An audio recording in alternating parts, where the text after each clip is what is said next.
ரோகிணி நட்சத்திரம். ரோகிணி நட்சத்திரக்காரங்களுக்கு இந்த மாசி மாதம் எப்படி இருக்க போகுது அப்படின்றத நம்ம பார்த்துருவோம்.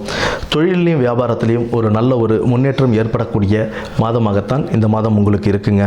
சாதகமான பலன்களையும் தொழிலும் வியாபாரமும் உங்களுக்கு கொடுக்கும்.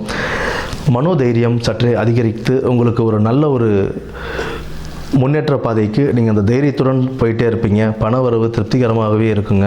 வரக்கூடிய பணத்தை வீண் விரயம் செய்யாமல் அதாவது தேவையில்லாத வேண்டாத செலவுகள் செய்யாமல் அதை சேமித்து வைக்கக்கூடிய ஒரு நல்ல ஒரு இதுக்கு போங்க. எதையும் ஆராய்ந்து செய்யக்கூடிய ஒரு பக்குவத்துக்கு வாங்க. இது ஏதாவது ஒரு வேலை செய்கிறோம் அப்படின்னா இதை செய்கிறதுனால இதனால் என்ன ஆகும் எதுன்றதெல்லாம் நீங்கள் கொஞ்சம் பார்த்துக்கிறது உங்களுக்கு நல்லது. அதனால் தேவையில்லாத கான்ட்ரவர்சிஸ் பிரச்சனைகள் வருவது அதிகமாக இருக்கும். எந்த ஒரு காரியங்கள் செய்தாலும் அதில் ஒரு அனுகூலம் கிடைக்கக்கூடிய ஒரு நல்ல மாதமாகத்தான் இந்த மாசி மாதம் உங்களுக்கு அமைந்திருக்கு.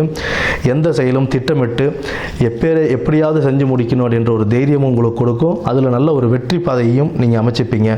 ஆன்மீக பணிகளில் உங்களுக்கு கொஞ்சம் நாட்டமும் அதிகரிக்குங்க.